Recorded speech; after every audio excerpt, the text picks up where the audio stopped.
A las 19:50 comienzan a llegar las primeras llamadas al 112. En ellas se alerta del vuelco de un tren en colisión con otro convoy tan solo 5 minutos antes, a las 19:45.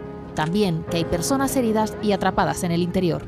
Un Irio 6189 que cubría el trayecto entre Málaga y Madrid invadía la vía contigua por la que circulaba otro tren de larga distancia que hacía el trayecto Madrid-Huelva. También ha descarrilado.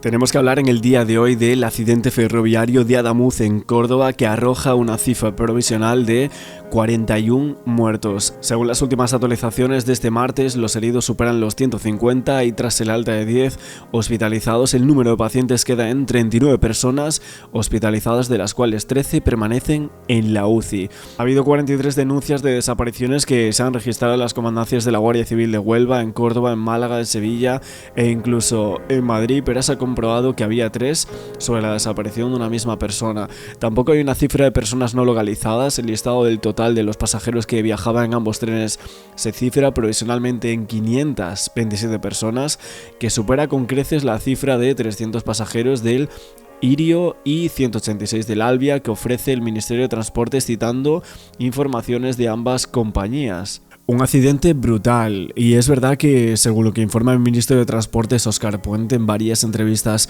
en televisión, decía que el último cuerpo se había encontrado este martes al retirar uno de los vagones del Irio accidentado en primer lugar. Se pide esperar a la investigación, que se encuentra en una fase muy inicial según el ministerio, pero antes de sacar conclusiones de todo esto ocurrido, lo que dijo Óscar Puente es que todo lo que se estaba haciendo hasta ahora era especular, y obviamente se reiteraba que el equipo científico debía determinar si había unas rupturas de carril encontradas en las vías y si eso podría llegar a ser la causa del accidente o una consecuencia del descarrilamiento del tren. De momento, en la zona de la tragedia continúan las identificaciones y los trabajos para retirar esos trenes descarrilados. La Guardia Civil terminó la inspección ocular de los coches 7 y 8 de ese tren aéreo, pero había pedido inmovilizar el coche 6, el que había descarrilado, puesto que podía arrojar quizás más luz sobre las causas del siniestro. Dicen que la complejidad mayor estriba en asentar las grúas, que son de 300 toneladas, y que la zona donde está el tren Albia es muy escarpada. Las labores de los equipos del terreno implican también recuperar 3 cuerpos atrapados bajo los vagones de dicho tren Renfe, y según lo informado este martes, el ministro de Interior decía que los otros 37 cuerpos habían sido trasladados ya al Instituto de Medicina Legal de Córdoba. Con las primeras horas del lunes 19 de enero, así es como se veía el lugar donde a las 7:45 de la tarde del día anterior se había producido el peor accidente de la historia de la alta velocidad ferroviaria en España. Vemos a lo lejos los restos del brutal accidente, donde se encuentran un tren Albia y más lejos un tren Irio, ambos separados por más de 500 metros de distancia. En estas imágenes se puede ver el Albia 2384, compuesto por 4 vagones, precipitados en un talud de 4 metros. Más allá está el Irio 6189, cerca del edificio técnico que AVE tiene en la localidad de Adamuz. El convoy estaba compuesto por 8 vagones en los que viajaban 294 personas. Este tren había salido de la estación de Málaga María Zambrano a las 18:40 en dirección a Madrid. Eran las 19:45 cuando el tren llegaba junto al edificio técnico de AVE de Adamuz, un punto previsto de adelantamientos de trenes sobre la línea de alta velocidad Madrid-Córdoba-Sevilla. El Irio circulaba allí a 210 km por hora, cuando, por causas aún desconocidas, los vagones 6, 7 y 8 descarrilaban, pero el gran desastre estaba por llegar 20 segundos después. En sentido contrario circulaba el Albia 2384, con destino Huelva, y que había salido de Madrid Puerta de Atocha a las 18:05. El Albia, que circulaba a 200 km/h, llegó solo 20 segundos después que el Irio al punto técnico de Adamuz. De momento, lo que sí es cierto es que no hay ninguna explicación de lo que pudo llegar a pasar. La clave está en saber qué pasó en esos 20 segundos entre el descarrilamiento del Irio y el choque del Albia. Hay una imagen de estado de los 2 vagones más afectados, ya con la luz del día, que es totalmente terrorífica, asientos, techos, ventanas reducidos a un enorme amasijo de hierros donde todavía se buscan más cuerpos, pero lo que se reconocía es que había una zona donde ni siquiera se podía acceder, que había que levantar los vagones con maquinaria pesada y que probablemente, sabiendo el número de pasajeros, no temían que podía aumentar el número de fallecidos. Y es que ese terrible accidente se produjo a las 7:45 de la tarde del domingo 18 de enero. La cola del tren aéreo que hacía línea Málaga-Madrid, por razones que aún se desconocen, aunque muchos creen lo que pudo llegar a pasar, descarriló a la altura de la localidad de Adamuz, en Córdoba. Solo 20 segundos después, el tren Albia, que había salido de Madrid destino Huelva, impactaba frontalmente a más de 200 km por hora. Ese tren Albia se había llevado la peor parte, con los dos primeros vagones completamente destrozados e incrustados en un talud de 4 metros de altura, un golpe que debió ser tan brutal que ambos convoys salen disparados. En una imagen aérea se aprecia perfectamente la distancia que queda entre un tren y el otro, alrededor de 500 metros. Entre medias se ven dos tramos de la vía dañados, que podía ser el punto donde se habría producido el choque. Todos los esfuerzos se centraban ahora en intentar poder acceder a los vagones, que ahora era un montón de hierros, localizar esos posibles pasajeros atrapados con la dura certeza de que el balance de víctimas mortales iba a seguir creciendo. Y es que todavía se está tratando de esclarecer estos hechos que provocaron esta catástrofe, pero por ahora la investigación apunta a que un fallo en la soldadura hizo descarrilar al tren aéreo que posteriormente provocaría el impacto con el Albia, a pesar de que el tramo había sido renovado hace menos de un año y el gobierno lleva años registrando incidencias en esta zona por parte de maquinistas y de pasajeros, algo muy grave, porque evidentemente si no se hubiese hecho nada, si dinero se hubiesen gastado en otras cosas, aquí hablaríamos de algo muy grave y delitos seguramente de algunas personas que estarían a cargo de la seguridad de esta zona en la cual se produce el accidente. Es un tren irio, es un tren relativamente nuevo, prácticamente nuevo, es un tren que no sé si llega a 4 años, y también la vía es una vía completamente renovada. El accidente es tremendamente extraño, es en una recta. Parte de uno de esos trenes ha caído por un talud de 4 metros y eso es lo que más preocupa en estos momentos, porque se trata de una zona complicada. La situación allí, evidentemente, pues podemos encontrarnos todavía circunstancias que empeoren la situación. Sí. A las 21:50 la Junta de Andalucía eleva el Plan Territorial de Emergencias de Protección Civil a fase de emergencia en situación operativa 1. Y la UME también se desplaza al lugar. Hay más de 6 hospitales a los que siguen llegando y atendiendo heridos. Se está redistribuyendo sangre hacia Córdoba y Jaén. La evolución, pendientes de los datos que van llegando, es muy difícil, asegura el consejero de Sanidad. Pero la situación tiende a que las cifras de fallecidos sigan elevándose. Aún es pronto para conocer más detalles de una investigación que ya están llevando a cabo. Solo 20 segundos, que no permitieron, según los expertos, que se activara el frenado de emergencia del convoy. Los vagones 1 y 2 del Albia terminaron descarrilando, también, a la altura de los 3 vagones volcados del Lirio. Estos 2 vagones del Albia cayeron por un talud de 4 metros. En mitad de la oscuridad, los supervivientes no sabían qué había ocurrido y llamaban al 112. Si alguien tiene conocimientos en primeros auxilios, por favor, esa persona estar pendiente de las demás personas del coche. Según relatan varios pasajeros, en media hora empezaron a llegar las primeras ambulancias y equipos sanitarios al lugar. Y también empezaron a llegar voluntarios desde Adamuz, el municipio cercano. Muchísimo a mi vecino y mi vecina de Adamuz, que se volcaron desde el primer momento. Los equipos de emergencia y seguridad se encontraron una escena extremadamente compleja. Vagones retorcidos, hierros superpuestos y un acceso muy difícil a las víctimas atrapadas en los coches más dañados. En los vagones menos afectados, los pasajeros consiguieron salir por sus propios medios entre la confusión y la angustia. Y más de 24 horas después, continuaban todavía las labores de identificación y atención a las víctimas, mientras se empiezan a perfilar las primeras hipótesis sobre lo ocurrido. Pero por ahora, ninguna causa ha sido confirmada oficialmente, a falta de que una investigación oficial determine qué pudo provocar el descarrilamiento de 3 vagones en un punto sin aparentes dificultades. Es verdad también que la UCO está investigando contratos de Adif con una de las empresas que supuestamente había renovado la vía de Adamuz, esas obras en una zona cero del siniestro, que las hizo una constructora que supuestamente dicen que pagaba Koldo. Y es que, según ha podido confirmar varios medios, el accidente en Adamuz genera inquietud entre los investigadores del caso Koldo. Todo esto por la vinculación de algunas empresas investigadas con estas obras justo en el tramo del siniestro.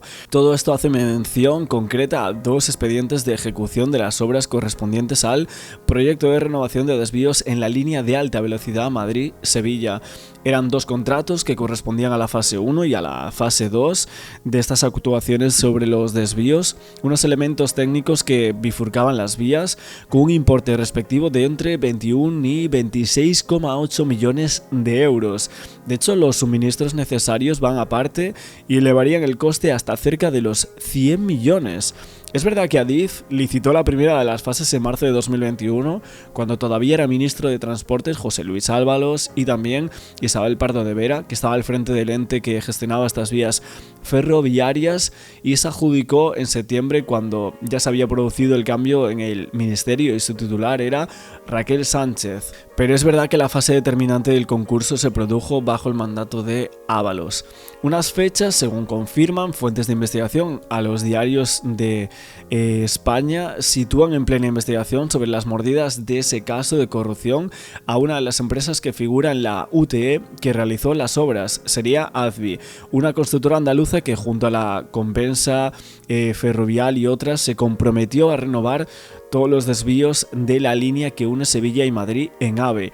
Advi y Ferrovial también resultaron elegidas en la UTE, que realizó la fase 2 de las obras, licitadas en junio de 2023 y que correspondía directamente al tramo cordobés ahora mismo afectado por este accidente. Según apuntan varias fuentes de la Guardia Civil, en esos años habría detectado una presunta actividad ilícita en un grupo de empresas que manipularon concursos para llevarse obra pública con la participación tanto de Ábalos como de altos cargos de su ministerio, de Adif y de la Dirección General de Carreteras. Javier Herrero, director general de Carreteras, decía que tenía una relación de amistad muy estrecha con el presidente de esa constructora. El empresario Víctor de Aldama también lo había señalado así ante el Tribunal Supremo, donde había documentado encuentros entre ambos. Así que entre los nombres bajo el foco se encontraba lo que se confirmaba era que la constructora Advi, de la que constaba en esos años reuniones de alto nivel con implicados en toda esta trama ministerial, principalmente con la Dirección General de Carreteras, pero también con la Adif. Cabía recordar que, como había reflejado los diarios de investigación, mostraban algunos pagos de hasta 6.000 euros mensuales a Koldo García en esos años. El propio asesor se refería a ellos en las conversaciones intervenidas por la UCO. Y aparte de todo esto, según señalan las fuentes a las que tuvieron acceso los diarios en la Guardia Civil, y aparte de todo esto, uno de los aspectos que se estaría investigando y que podría haber reflejado en futuros informes era la posibilidad de que las empresas involucradas pudieran haber abaratado costes de producción, materiales y suministros para abaratar ciertas fases de las obras adjudicadas. De esta forma, se aumentaría el margen de beneficio previsto inicialmente, un proceder alternativo a las ampliaciones de presupuestos que se habían utilizado en otras obras amañadas por esta presunta trama. Así que aquí podríamos estar hablando de que estas empresas y toda esta trama de algunos políticos, de personas importantes que ahora mismo vemos el tema de estas constructoras. De hecho, hay un audio de Koldo que salpica a una constructora en estos amaños de que había que hacer una factura de 6.000 euros. Esta conversación entre Koldo y su esposa implicaba a la empresa sevillana Advi en este escándalo de obras públicas. Obras que evidentemente a día de hoy están en el punto de mira, más que nada porque este accidente ha resultado con muchísimas muertes. Muertes que estarían manchadas con dinero. La guerra entre la operadora ferroviaria Irio, los sindicatos ferroviarios y Óscar Puente por la tragedia de Adamuz está servida y se librará durante los próximos meses. El motivo, los primeros datos que conocemos de la investigación del fatal accidente de trenes. El dato fundamental es: el tren Irio descarriló porque perdió uno de los dos ejes de la máquina. Esa pieza de gran tamaño salió despedida con tal mala fortuna que golpeó al tren Alvia de Renfe que circulaba en sentido contrario, provocando graves daños. La cuestión ahora es, ¿el convoy de Lirio perdió el eje debido a un fallo propio o por culpa de una rotura en la vía de la que sería responsable Adif y por tanto el ministerio de Óscar Puente? La Guardia Civil investiga, entre otros elementos, un trozo de vía desprendida en una parte en la que había una soldadura, aproximadamente 1 metro, pero se desprendió antes provocando el accidente o fue arrancada a consecuencia del accidente. La respuesta tardaremos en conocerla. Es cierto que en ese tramo de vía se habían registrado múltiples incidentes con la infraestructura en los últimos meses, pero también que se había remodelado en mayo de 2005. También es cierto que el tren de Irio habría pasado su última revisión con éxito 4 días antes del accidente. La respuesta la dará la investigación de la Comisión de Investigación de Accidentes Ferroviarios, que depende del Ministerio de Transportes de Puente, pero en la que participan 7 expertos independientes. La investigación de la Guardia Civil discurre paralela y puede no coincidir. Mientras, ambas investigaciones avanzan y presentarán sus informaciones dentro de unos meses, pero la guerra entre Adif y Óscar Puente con los sindicatos ferroviarios ya ha empezado. El ministro le echa la culpa al tren de Lirio, y los maquinistas y el Lirio sugieren que la culpa es de las vías y por tanto del ministerio de Óscar Puente. Lo que es cierto es que aún es pronto para determinar si hubo alguna negligencia de una u otra parte que puede desembocar en un juicio por homicidio imprudente. Y es que sí, estos nuevos audios que salían en los medios de comunicación hace unos días atrás apuntaban a la implicación de esa constructora en el presunto amaño de obras públicas, y en una de ellas, Patricia Uriz, la esposa de Koldo y que también figuraba como imputada, comentaba en 2023 a su marido la existencia de una factura emitida sin contrato a la empresa sevillana Advi, diciendo: no sabía si podíamos hacer factura a Advi sin tener un contrato, pero que yo sepa, con Cruz y con Víctor no tenemos contrato y hemos hecho una factura. En alusión, Víctor Aldama también comentaba sobre facturas de 6.000 euros de Advi ni nada por el estilo, decía en ese audio. Y es que estas conversaciones en consecuencia reforzaban la versión de Aldama, que en febrero advertía al Tribunal Supremo que la constructora Advi se habría beneficiado de adjudicaciones de obra pública a cambio del pago de comisiones. El accidente de Adamuz, ahora mismo bajo investigación, ocurrió en una zona donde está uno de los desvíos afectados por estas obras, concretamente por las de la fase 2, las correspondientes a 2023, y que fueron presuntamente entregadas en marzo de 2025, según aseguró el gobierno. Entre estas actuaciones estaba prevista la renovación de todos los aparatos, así se denomina técnicamente a los dispositivos que gestionaron estos cambios de vías, en la línea de alta velocidad en esa zona, concretamente de 2 corazones de punta móvil, las piezas clave que derivaban a un tren de un trazado a otro y que, según las primeras hipótesis, pudieron estar relacionadas con el siniestro de Córdoba. Estas actuaciones sobre el AVE se habían desarrollado durante los últimos años y se habían entregado a Adif en mayo de 2025, y en ese momento el ministerio que dirigía Puente celebraba el rejuvenecimiento de la vía de alta velocidad Madrid-Sevilla tras 33 años de uso. Transportes detallaba de forma extensa todas las actuaciones hechas, incluidas las que se ejecutaron sobre los desvíos. En total, según los cálculos de Transportes, habían gastado más de 700 millones en actualizar toda la vía. Es verdad que el ministro español de Transportes y Movilidad Sostenible, Óscar Puente, consideraba el lunes que el accidente era bastante raro, que era difícil de explicar, porque el tren que había provocado el choque era relativamente muy nuevo y también se había renovado recientemente esa infraestructura. Entonces, ¿qué es lo que había pasado realmente? El punto es que el tren aéreo que descarriló había sido revisado el 15 de enero, hacía solo 4 días según lo que se indica, y se había fabricado en 2022 según la propia compañía. Un accidente que se produce en un tramo recto de la vía de la línea Madrid-Sevilla, cuyos trabajos de renovación finalizaron en mayo, con una inversión de unos 700 millones de euros, o sea, aproximadamente unos 813 millones de dólares. La Guardia Civil ya recababa indicios clave tanto para la identificación de los cuerpos como para esclarecer las causas de este siniestro, que tardará en conocerse, y de hecho un juzgado se ha hecho cargo de las diligencias y el Ministerio de Justicia ya avanza que va a autorizar los refuerzos que va a necesitar. Quizá es pronto para concluir si la red española, con un accidente como el que ha sucedido ahora y el antecedente de la curva de Angrois en Galicia, si es más segura o menos segura. Estos accidentes pueden suceder, de hecho suceden, y ahí están las pruebas. Es materia de la investigación esclarecer los hechos. ¿Podría ser obra de un sabotaje? Es altamente improbable, según fuentes de la investigación. Hablamos con distintos ingenieros, expertos, conocedores de la materia, de la ingeniería ferroviaria.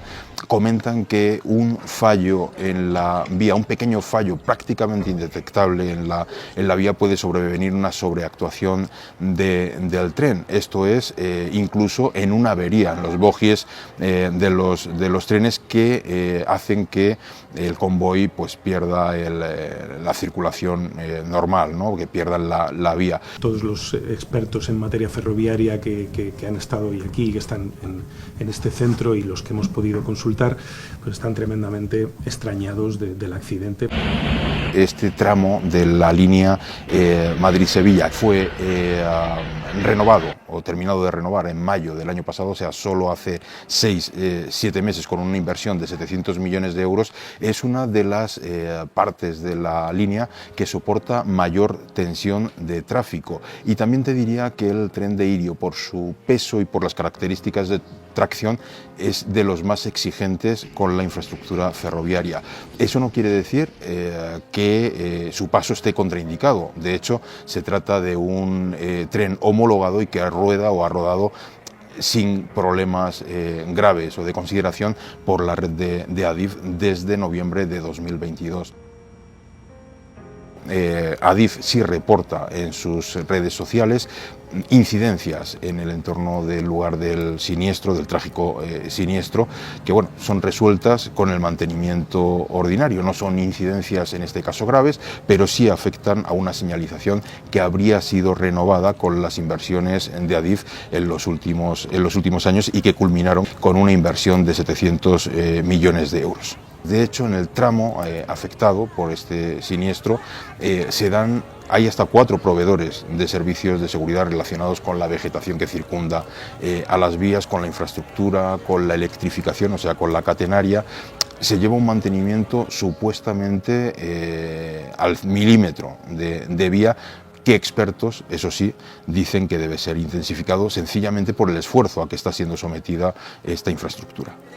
Que aún hay asientos vacíos. Y así hablamos que este accidente de trenes en Adamuz es el cuarto siniestro ferroviario más grave registrado en España. Obviamente nos acordamos de esa segunda mayor tragedia que se dio el 24 de julio de 2013. 79 personas fallecieron, 143 resultaron heridas al descarrilar en Galicia un tren de velocidad alta que cubría la ruta Madrid-Ferrol por exceso de velocidad, que supuestamente había sido la causa.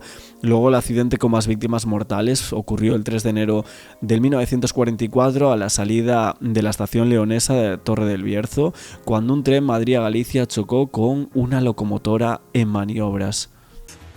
Córdoba, donde España vive con el corazón encogido otra noche más, después de ver cómo subía a más de 40 también, al menos 40 los fallecidos en esa tragedia ferroviaria vivida en Adamuz, en Córdoba. Ahí tienen la imagen en directo, como les digo, ese es el Albia del desastre. Estamos a estas horas intentando, bueno, está el país no el periódico, ¿no?, sino el país, la ciudadanía, debatiéndose, ¿no?, entre si ya es momento de empezar a exigir responsabilidades o, como pide sobre todo la izquierda, no pidan responsabilidades, ¿no? Pues igual que a Rita Barberá o a Amazon, o cuando esto es de otro, pues no se ve, sí se piden responsabilidades. Cuando aquí parece que tienes que dar tú más explicaciones de las normales, pues aquí ya, no, ahora no hay que hacerlo, ¿no? Ellos marcan el debate sobre ello. ¿Qué ocurrió?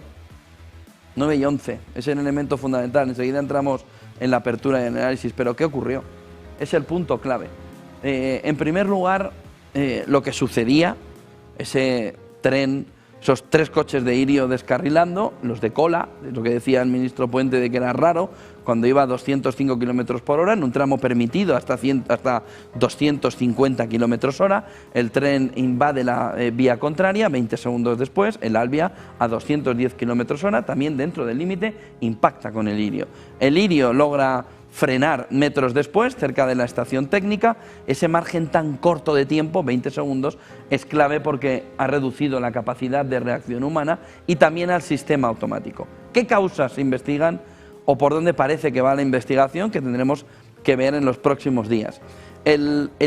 La opción A que está manejándose es el fallo en la vía, en la infraestructura, en la rotura, que es lo que ahora mismo a estas horas parece el elemento fundamental. La opción con más peso ahora es que hubo un fallo por una rotura que no se conoce todavía, es la hipótesis que más está ganando fuerza según fuentes cercanas a la investigación. El cambio de vía, agujas, desvío en Adamuz, un punto crítico de las infraestructuras, posibles, decían, defectos de soldadura, de juntas. Reuters menciona que se habían encontrado una junta rota, que es la que les decía. También se tiene en cuenta que esa línea se habían acumulado incidencias previas, señalización, vibraciones, temperaturas. Hay un vídeo de Mar Vidal que circula por redes sociales en Horizonte, en el programa Horizonte, hace un año, cuando hablaba de que él iba a China y el tren de alta velocidad no traqueteaba y que había un problema de infraestructuras, había un problema de mantenimiento y que no entendía que había venido con su mujer y que no entendía que el tren hiciera ese traqueteo, que no lo entendía, que en otros países donde él viaja esas cosas con la alta velocidad no sucedían. Aunque oficialmente decía que estaba todo bajo control, claro, cuando veíamos las incidencias previas, ¿no? En resumen, algo en el carril podría haber fallado o podría haber deformado, desencadenado, ¿no?, el descarrilamiento.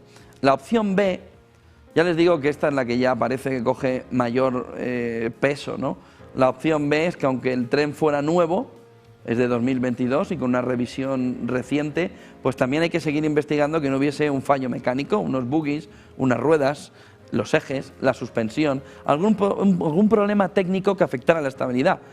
Ya ha pedido la compañía datos al fabricante y al que ha hecho el mantenimiento, Hitachi Rail, y registros de las inspecciones que ha habido. No se descarta por completo, pero el hecho de que sea un tren nuevo hace que esto sorprenda y que por eso digan que es algo extraño. Luego, teniendo también menos peso, la fotografía de esta opción C, a ver si podemos verla, la opción C, es la interacción tren-vía, o una combinación de ambas, que es una posibilidad bastante realista, pero hay que ver un poco cuál pueda ser el hecho, un defecto pequeño en la vía y una reacción excesiva del tren que lleve a un descarrilamiento. Dicho de una forma más sencilla, algo mínimo que se convierte en un desastre por cómo responde el conjunto a 200 kilómetros por hora. El resto de opciones humanas y demás ya está descartado a estas horas. El error humano, no hubo exceso de velocidad, el sistema estaba diseñado para reducir los errores humanos, el accidente ocurre en una recta, como decía Puente, eso es muy raro, es un accidente muy raro. No se elimina al 100%, pero no es la hipótesis principal y por supuesto tampoco la del sabotaje a estas horas. Alrededor está prácticamente descartado, no parece ser la línea de investigación dominante y hay pocas probabilidades, parece, según esas fuentes, a estas horas de que el argumento técnico es que sea un sabotaje típico, ¿no?, un corte claro de la vía. Y luego, ¿por qué el sistema de seguridad no evitó el choque, ¿no? El sistema de seguridad puede frenar si detecta un obstáculo, pero el problema es el tiempo, entre el descarrilamiento y el impacto hay 20 segundos. A más de 200 kilómetros es muy poca distancia para que el sistema reaccione y detenga el tren contrario. Miren la siguiente imagen alrededor de ahora que se va a tener que ver: cajas negras, registros de los trenes, comunicaciones con el centro de control, comportamiento de la señalización y de los sistemas de seguridad, el estado real de la vía en el punto exacto, que es donde estamos ahora y donde está ahora la Guardia Civil sobre todo inspeccionando, y donde está en investigación también, inspecciones de raíles, de traviesas, posibles deformaciones e informes de mantenimiento de Adif, de Renfe y de Irio. ¿Cuál es el problema? El problema es que España es un Estado fallido. ¿Por qué? Miren, aquí en este entorno de Adif estaba de consejero Koldo, que está ahora en la cárcel. El ministro de Transportes era Ábalos, le puso Sánchez, lo nombró, tú, ministro de Transporte. Él colocó a sus amigas en la compañía, supuestamente. De tal manera que, hombre, lo que no ha habido es una buena gestión. Lo que no ha habido es una buena gestión, eso es evidente. Luego, oye, ¿puede la gestión ser la causa? No, pero tampoco puede haber ayudado a que no suceda, porque la gestión ha sido mala. Mala, seguro. Sobre todo teniendo a dos de los personajes clave en la cárcel, a otra investigada desde Adif, etcétera, etcétera. Entonces, ¿cuál es el problema? Miren, el problema es que el Estado no da para más. Que ahora mismo tú has hecho la única reforma en el mundo para subir las pensiones, la ha hecho España. Tú te estás gastando un dineral en pensiones, no tienes más para educación, no tienes más para sanidad, y ahora te viene esto. Si el problema es que no tienes dinero. ¿Por qué? Porque aunque tú te gastes millones y millones que nos trincas de los impuestos, tienes un agujero en el presupuesto, además de que no tienes presupuesto.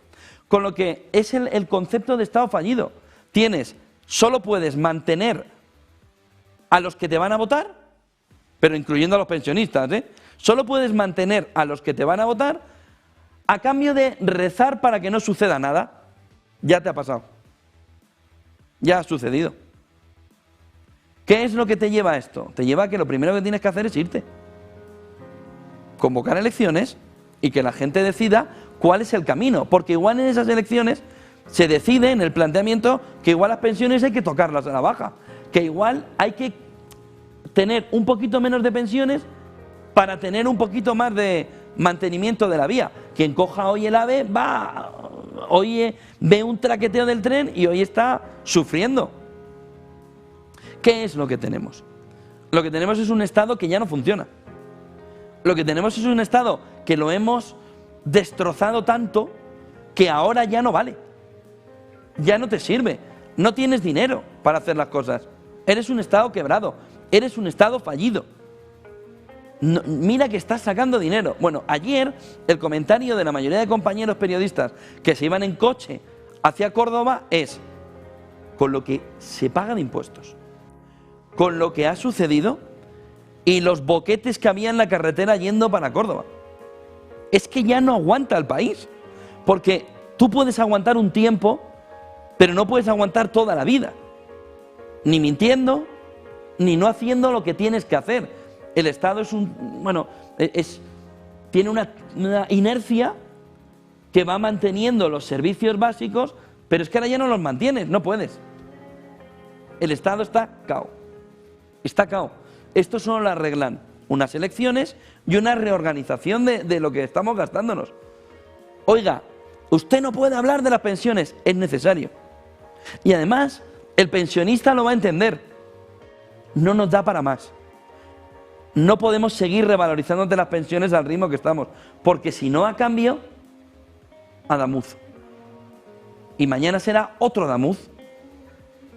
Y cada vez que vaya en el tren, pensionista y no pensionista, y traquetee el tren, aquí. ¿Por qué? Porque no hay una planificación. Porque todo está hecho, pues así, a contentar al catalán, a contentar al vasco, a contentar al que pille por allí. Pero no para gobernar. Oiga, haga una estructura clara alrededor de dónde hay que gastar el dinero. Si hay que tocar esto y lo otro, hágalo. Explíquelo. Pero seamos adultos ya como sociedad. Lo que no tiene sentido es lo que ha sucedido. Lo que no tiene sentido es que esto llueve sobre mojado. Los trenes ya no llegan a tiempo. Desde hace un año Mar Vidal viene diciendo: oiga, lo de los aves en España, esto no pasa en otro sitio. No pasa ni en China, que van perfectos. Oiga, un estrés test de la red, ver qué zonas están mal, ver cuánto dinero se necesita, y si tiene que no ir un tren o una línea durante un tiempo, que no vaya. Es mejor no ir que jugarse la vida.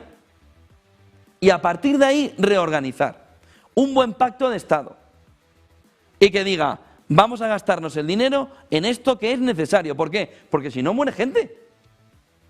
Y a partir de ahí reconstruir el país. Ya más bajo no podemos caer, ¿eh? Más bajo no podemos. La situación es trágica. Es un desastre. Y hay que poner ya medidas para cambiar lo que no está funcionando. Oye, no se está haciendo bien el mantenimiento de carreteras, de vías del tren. Hagámoslo, que nos jugamos la vida en ello. No se puede hacer esto y lo otro. Yo no me meto ya en cuánto dinero a este o en cuánto dinero al otro país o lo que sea. No entro en eso. Ahora sí, nada. Hasta que nosotros no tengamos arregladas nuestras carreteras y nuestras vías del tren, ni un duro para las necesidades de otro. Ni un duro. Eso sí, eso estaremos todos de acuerdo. No, es que yo no puedo ni garantizar que tú vayas en tren seguro. Entonces, ¿qué haces enviando dinero de los presupuestos, del dinero de los españoles, a las necesidades de no sé quién y de no sé cuántos en otro país? Eso no. Estaremos todos de acuerdo, ¿no? Incluidos los socialistas. Oiga, ¿se ha podido hacer? Ya no se puede. Ya no se puede. Oiga, tía Pepa, que ya no puedo mandarle 100 euros todos los meses. Ya no puedo, tía. No puedo. ¿Por qué? Porque tengo a la niña que le tengo que arreglar los dientes. Eso se entiende siempre. La gente no es tonta. La gente es más lista de lo que los políticos creen. Pero explícaselo. Y no gastes de más. Y luego, igual todo tu pacto de presupuestario de los impuestos, la ordinariedad. ¿Qué ordinariedad? Si el dinero lo necesitamos en el Estado para arreglar esto. Échenlo para atrás de inmediato. No, es que le íbamos a dar 20.000 millones. Yo quiero los 20.000 millones ahí dentro, en las vías del tren, para que esto no vuelva a suceder. No, es que queremos repartir a las comunidades autónomas, pero es que eres tú el que hace esto. 20.000 millones, mételos ahí, mételos en las vías del tren, que esto no vuelva a suceder. Ya se me enfadan los catalanes, convoca elecciones. Igual hasta ganas, por ponerle sentido común a la vida. Pero no puede ser que estemos viendo que si la vía, que si no sé qué, que si es que este tramo se había arreglado con 700 millones hace unos meses. Ya, pero ¿se arregló bien? Entonces, páralo todo. No hay ni un duro para nadie. Todo el dinero aquí, en el Estado. No se da nada. He llegado a un acuerdo, tíralo abajo. Lo rompemos. No hay acuerdo. No hay ordinariedad. No hay mierdas. El dinero en el Estado. Arregla las vías de una puñetera vez. Arregla las carreteras de una puñetera vez. Que funcionen los servicios. Y cuando los servicios funcionen, vuelves a mandar el dinero para este y para el otro. Mientras, ni un euro. Ya está. Es muy sencillo. Es muy sencillo. Ah, que no lo quieres hacer, vete a elecciones. Que lo voten los ciudadanos. ¿Dónde preferimos el dinero? ¿En las vías del tren o en la ordinariedad de las narices? Muy sencillo. Hombre, si necesitan el dinero para arreglar las vías del tren, una comunidad autónoma, en su red ferroviaria, por supuesto, faltaría más. Pero lo mismo con las carreteras. ¿Dónde hay carreteras que no están bien? Arréglalas. De inmediato. Porque nos cuesta una pasta el Estado. Nos cuesta una pasta. Pensiones. No, pensiones no las toques. Pero igual tienes que plantearte dejar de subirlas al ritmo que lo estabas haciendo. Hay que replantear el Estado. El Estado ha fallado. El Estado es fallido. España es un Estado fallido. No hay más historia. Hay que rehacerlo. Rehagámoslo ya. Que nos está saliendo caro. Rehagámoslo ya. ¿No tienes fondos europeos? Levanta la mano. Europa, me los quiero quedar para esto. A ver qué te dice. Es probable que te diga que sí, si son amigos tuyos. Y si no, llama a Feijóo, que es amiga suya, von der Leyen.